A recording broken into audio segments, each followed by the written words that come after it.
Namaste friends, Jai Shri Krishna, Jai Shri Ram, Har Har Mahadev.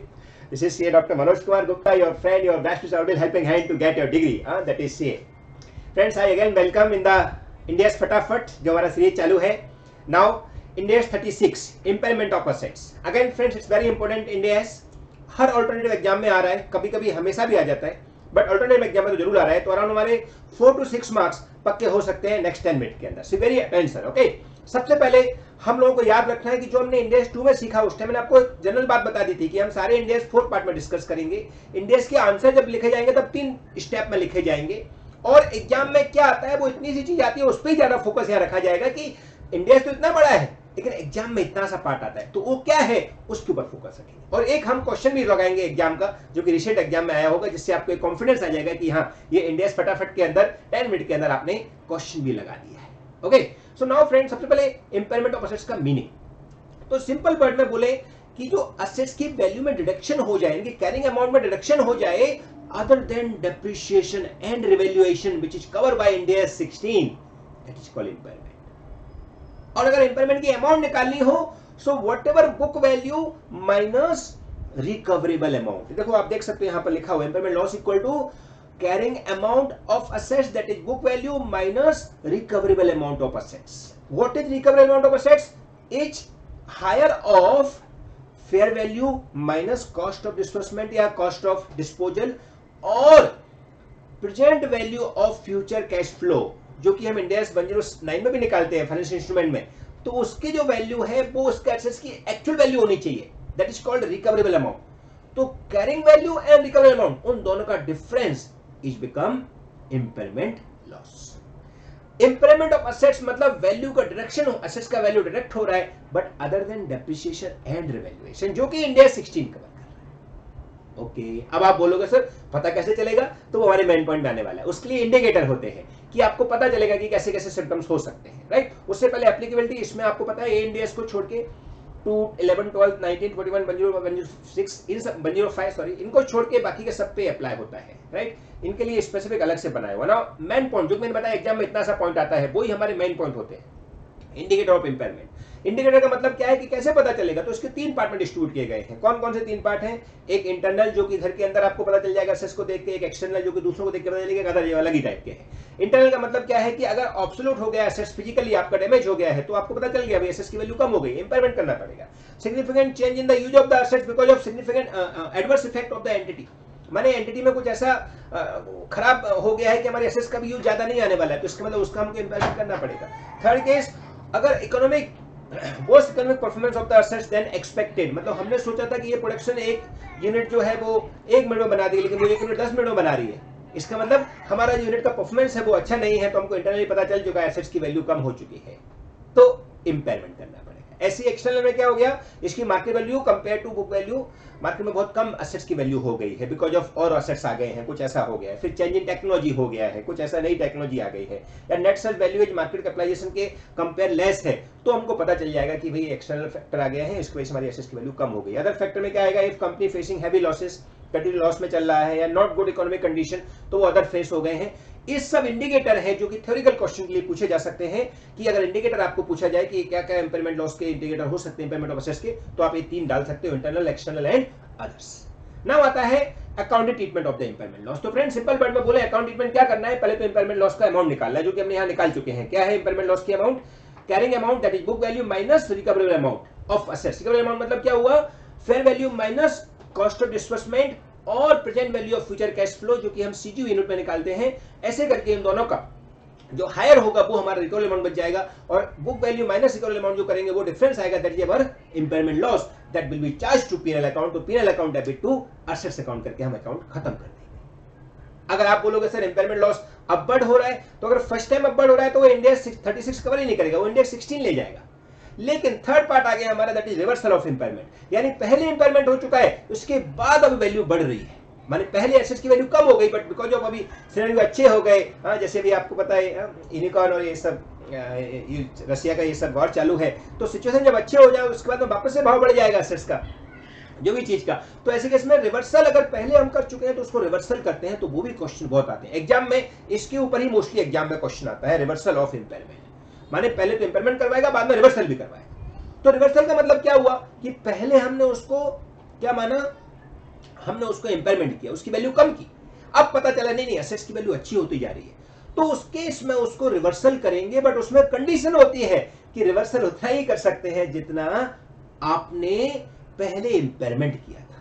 लेकिन उसके calculation ऐसे नहीं होगी। सिंपल वर्ड में कैलकुलेशन कैसे करना है, वैसे यहाँ पे रूल लिखा हुआ है, लेकिन एक सिंपल वर्ड में आपको बता देता हूं। आपको क्या करना है, जो इंक्रीमेंट हुआ वैल्यू वो निकालनी है, उस इंक्रीमेंट वैल्यू को दो हिस्से बनाने हैं कि कितना रिवर्सल होगा और कितना एक्स्ट्रा चांस माना जाएगा, जो कि ओसीआई में चला जाएगा, अदर कॉम्प्रेसिव इनकम में चला जाएगा। कैसे, तो जितना असेट्स अगर हम इंपेयरमेंट नहीं करते तो उसकी वैल्यू क्या होती है, आज स्टार्टिंग से ही हम अगर इंपेयरमेंट नहीं करते तो आज उसकी वैल्यू क्या होती, उसके कंपेयर बुक वैल्यू आज कितनी है, उन दोनों का जो डिफरेंस है उतना रिवर्सल हो सकता है। इसके अलावा एक्स्ट्रा अमाउंट जो होगा वो रिवर्सल नहीं होगा। आई रिपीट, रिवर्सल कैसे निकलेगा कि अगर हम इंपेयरमेंट नहीं करते सपोज एसेट्स पे, स्टार्टिंग से ही नहीं करते रिवर्सल, तो उसकी बुक वैल्यू क्या आती और आज उसकी बुक में क्या वैल्यू है, उन दोनों का डिफरेंस तक हम रिवर्सल कर सकते हैं। उससे रिवर्सल अगर ज्यादा हो रहा है तो वो अलाउ नहीं, वो हमको अदर कॉम्प्रेसिव इनकम में डाल के छोड़ देना है, रिवर्सल खाली उतना ही कर सकते हैं। ओके, बाकी यार लास्ट जो है वो डिस्क्लोजर आप देख सकते हो। इसके अलावा ये सारे वर्ड जो मैंने बोले हैं ये वर्ड टू वर्ड यहाँ पे लिखे हुए हैं, जो कि मनोज के पास कलरफुल बुक आपके लिए अवेलेबल है, आप चाहो तो मेरी वेबसाइट से इसको बाय भी कर सकते हो। सो ये जो है उसके अंदर पूरे वर्ड टू वर्ड जो मैंने बोले हैं वो सब लिखे हुए हैं। एग्जाम के क्वेश्चन अब हम लगाते हैं, और आप जो इंडेक्स में डिफरेंस चाहो तो इंडेक्स का डिफरेंस भी यहाँ दिया हुआ है, वो भी आप देख सकते हो। मैं एग्जाम का क्वेश्चन एक ओपन कर लेता हूँ जो कि एग्जाम में आया हुआ है, हमारी बुक से है, मनोज की एफआर बुक से है, क्योंकि क्वेश्चन भी हम आज से लगा देंगे तो एकदम क्लियर हो जाएगा, राइट। सो नाउ अगर आपको समझने तो एक बार इसको फिर से सुन लीजिए फ्रेंड्स, क्योंकि क्वेश्चन हम जल्दी लगाने वाले हैं, हमारा टारगेट 10 मिनट का है। सो अभी हम लोग क्या करेंगे, एक एग्जाम का क्वेश्चन लेते हैं जो कि मनोज के एफआर बुक से है। मनोज के FR book is nothing but ICI का मटेरियल, इसलिए स्क्रीनशॉट लेता हूं डायरेक्टली में, राइट। सो जुलाई 21 में क्वेश्चन आया हुआ है फ्रेंड्स, और एक बार और भी आया हुआ है, दो बार ये क्वेश्चन एग्जाम में आया हुआ है। I just read the question. ये limited purchase assets for 100 lakhs on 1st April 2020. Okay, it has useful life of 4 years with no salvage value. Okay, मतलब डेप्शन लगा, एच पर इंडेक्स 16 लगाएंगे तो डेप्शन लगेगा हमारा 100 divided by 4 यानी कि 25 each year. Okay, recoverable amount of the assets is following. Recoverable amount direct दे दिया है। अभी हमने सोचा था कि रिकवरेबल अमाउंट ढूंढना पड़ेगा, लेकिन यहाँ डायरेक्ट दे दिया है, बहुत अच्छी बात है। 31 मार्च 2021 यानी कि फर्स्ट ईयर के एंड में वैल्यू 60 की हो गई है, सेकंड ईयर के एंड में 40 की रह गई है, थर्ड ईयर के एंड में 28 की हो गई है। Okay, calculate the amount of impairment loss और इट्स रिवर्सल। अंडरलाइन कर लीजिए रिवर्सल, माने रिवर्सल भी आ सकता है और इंपेयरमेंट लॉस भी आ सकता है, दोनों ही आ सकते हैं, if any, on 31 March 2021, 22 and 23। Okay friends, no problem. 6 marks का क्वेश्चन है, चलो कर देते हैं फटाक से। So let's solve it. Answer to question number 6, page number 136, Manoj की एफआर क्वेश्चन बुक। बाकी मॉड्यूल में भी क्वेश्चन दिया हुआ है। So right, answer to question number 6, 137 page number पे, 137 only, yes, question number 6, right. और जुलाई 21 में भी आया हुआ है, तो वो भी लिख सकते हो आप, जुलाई 21 एग्जाम में, राइट। सबसे पहले हमको क्या लिखना है, स्टेप 1 to 3 लिखना है। स्टेप 1 में क्या लिखना है, इंपेयरमेंट लॉस के बारे में सारा डिटेल जो मैंने आपको समझाया, you have to write step 1। Step 2 में आपको क्वेश्चन एक्सप्लेन करते हुए अब ये स्टेप 3 हम यहां लिख रहे हैं, राइट। सो इंपेयरमेंट लॉस और रिवर्सल, ठीक है। सबसे पहले 31 मार्च 2021 के दिन हम देखते हैं कि बुक वैल्यू कितनी है, क्योंकि book value minus recoverable amount is become impairment loss. So book value हमने देखा 100 लाख की कॉस्ट थी, रुपीज इन लैक्स लिख देते हैं,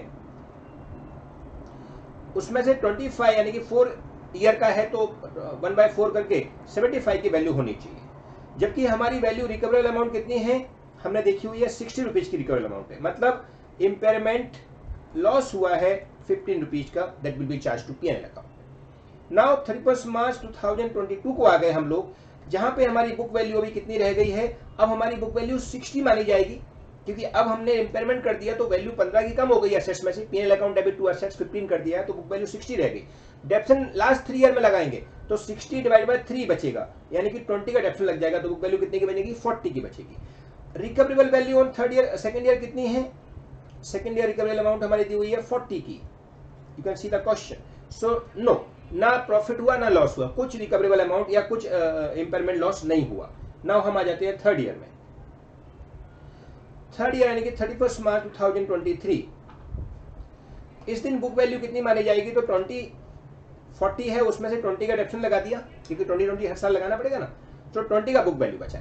40 हमारी बुक वैल्यू थी, उसमें से थर्ड ईयर का डेप्शन 20 माइनस कर दिया, जबकि रिकवरेबल अमाउंट कितनी है 28। इसका मतलब रिवर्सल होगा या ओसीआई होगा, कहीं ना कहीं तो जाएगा, लेकिन 8 है। अब हमको चेक करना है कितना रिवर्सल हो सकता है, तो उसके लिए क्या करेंगे, इसके हम 2 हिस्से बनाएंगे। मैंने आपको बताया था ना कि हम ये देखेंगे कि विदाउट इम्पेयरमेंट अगर हमारा एसेट्स का बुक वैल्यू होता तो कितना होता, उतना ही खाली रिवर्सल किया जा सकता है। तो रिवर्सल कितना होगा और ओसीआई में कितना जाएगा वो हमको ढूंढना है। तो रिवर्सल के लिए हमको देखना है बुक वैल्यू विदाउट इम्पेयरमेंट कितना होता। अगर सपोज हमने इम्पेयरमेंट किया ही नहीं होता बिल्कुल भी, तो क्या बुक वैल्यू होता है हमारा। तो 100 का कॉस्ट था, 3 ईयर का डेप्शन हम लगा चुके हैं, 25 25 25, तो 75 का डेप्शन लग जाता है, यानी कि रिकवरेबल अमाउंट कितनी, बुक वैल्यू कितनी होती है हमारी 25। आज बुक वैल्यू कितनी है, आज 20 की है, तो एक्चुअल बुक वैल्यू 20 की है, मतलब हम 5 रुपए तक रिवर्सल कर सकते हैं। आई रिपीट, हमारी अगर एसेट्स की वैल्यू हम इंपेयरमेंट नहीं करते तो बुक वैल्यू कितना होता, तो 25 होता, क्योंकि 3 साल का रेफरेंस लग चुका है। 100 में से 3 साल का रेफरेंस माइनस किया तो 25 आया। लेकिन एक्चुअल में बुक वैल्यू आज हमारी 20 की है, मतलब 5 रुपए तक हम रिवर्स कर सकते हैं, क्योंकि 25 तक ला सकते हैं एसेट्स को, क्योंकि वो हमने पीएनएल में चार्ज कर रखा है। तो रिवर्सल करके पीएनएल अकाउंट में 5 लिया जा सकता है, assets account debit to PNL 5 रुपए, ये 5 रुपए रिवर्सल हो जाएगा। नाउ बचे हुए 3 जो है वो ओसीआई में जाएगा, उससे मतलब नहीं है। क्वेश्चन में एग्जाम में इतना ही पूछते हैं कि कितना रिवर्सल होगा, तो हमको बोलना है 5 रुपए ही reversal. Is it clear? So friends, ये हमारे एग्जाम का सम हमने ऐसे रेफरेंस ले किया। बाकी का इंडेक्स फटाफट का पर्पज है कि 10 मिनट के अंदर आपको एक इंडेक्स करा दिया जाए, जो कि एग्जाम के आप 90% क्वेश्चन हैंडल कर सको। एक यहाँ पे सीजीयू का ऐसे क्वेश्चन और आता है, उसके लिए भी आप एक बार देख लेना, उसके नोट्स में इंक्लूड कर रखे हैं। बाकी में कोई दिक्कत आए तो आप कमेंट बॉक्स में मेंशन कर सकते हो। अगर वीडियो अच्छा लगा तो please like it and also comment. Thank you so much. जय श्री राम, बाय बाय।